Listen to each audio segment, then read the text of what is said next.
All right, so now I've got my project file here with the family inserted. I've got that family opened in a view over here, and then I have the annotation family opened over here. So the first thing I'm going to do is create a parameter.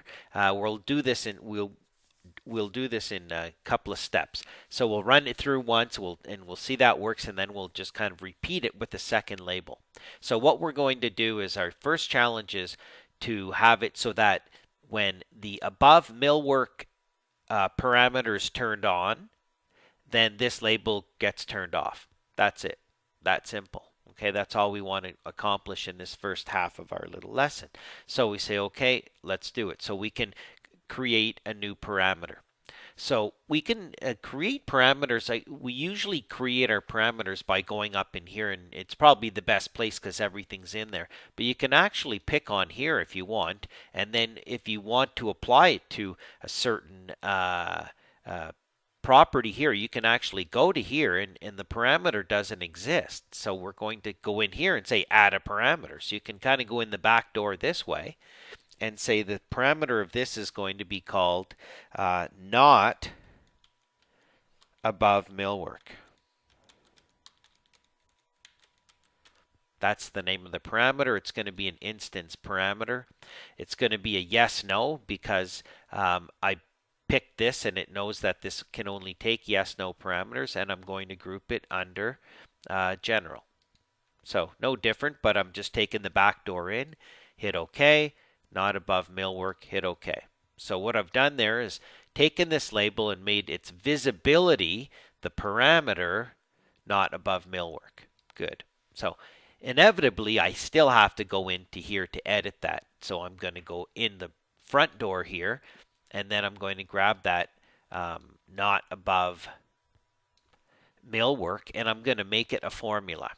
And what the formula is, it knows it's a yes, no parameter. That's why there's a check mark. It's instance. It has the word default. So what I'm going to do is use a formula called not, and then I have to put in this parameter text, and it has to be verbatim, exactly the same capital letters, the same spaces, exactly the same. So I have to get it dead on. I can't have it any other way. Above. So if you have a typing or spelling mistake here, you have to make it over here, or you have to fix it here, and etc. So, and I'm just going to move this over a little bit so I can get a bit more room here. So there it is, and actually I can pull this over here. So, and then I need to put another little bracket. So this is kind of an if statement, but you don't have to say if in this case. So this value of this, what it is going to be not, it's going to be the opposite of whatever this is, above millwork, which is this one. So watch, I'm going to hit apply. Okay, so it gets turned off and it gets grayed out because it's lost its free world or free control. This is now controlling it because it's a formula. So watch what happens when I take above millwork and turn it off. Pick, this gets turned on because it's the opposite of whatever this is. So that's a parameter that is set to be the opposite, not whatever this is. So if this is on, this is off, etc. So that's going to affect the visibility of this piece of text or label because its visibility is controlled by this parameter. Okay? So the visibility of this label is controlled by a parameter when we go over here, not above millwork, which is off if this is on, and on if this is off. Good.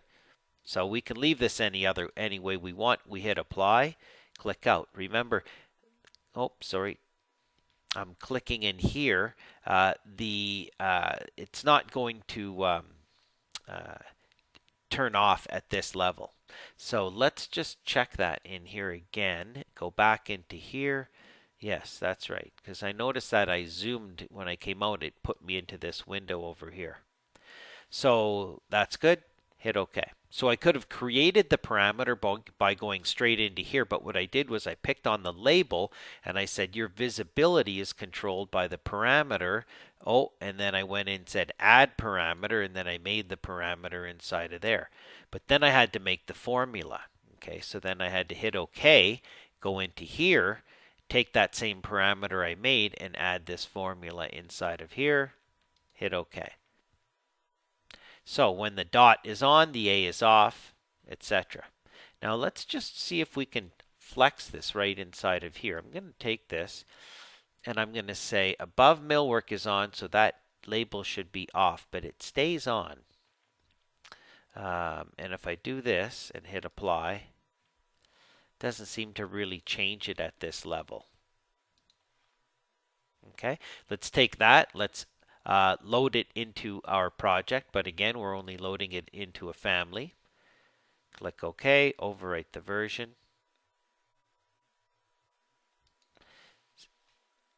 And then pick on here. Now let's try flexing it at this level. We'll go into the family types over here. And let's say, let's just try this. Let's just pick on it and go to the properties and say above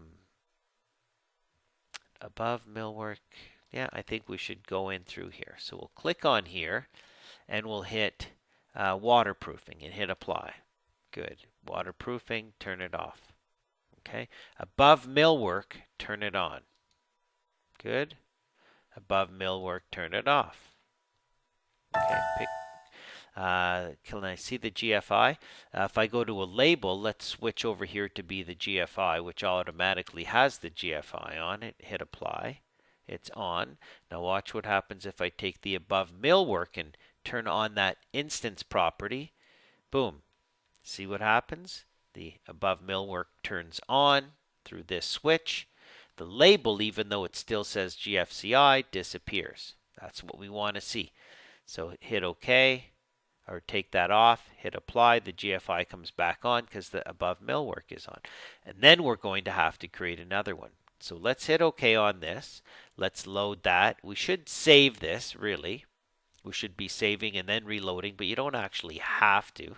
Load into the project, hit OK. Overwrite the existing version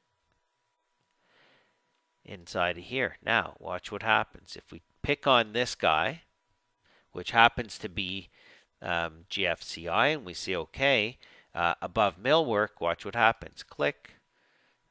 The above millwork comes on, and the GFCI gets turned off. Now what we want to do is have the other one over here turn back on. So we're going to go right back to here, okay?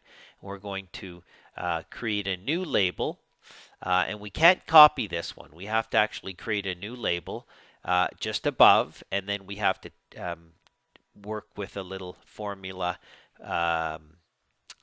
for that visibility control. So we'll come back and do that in our next lesson.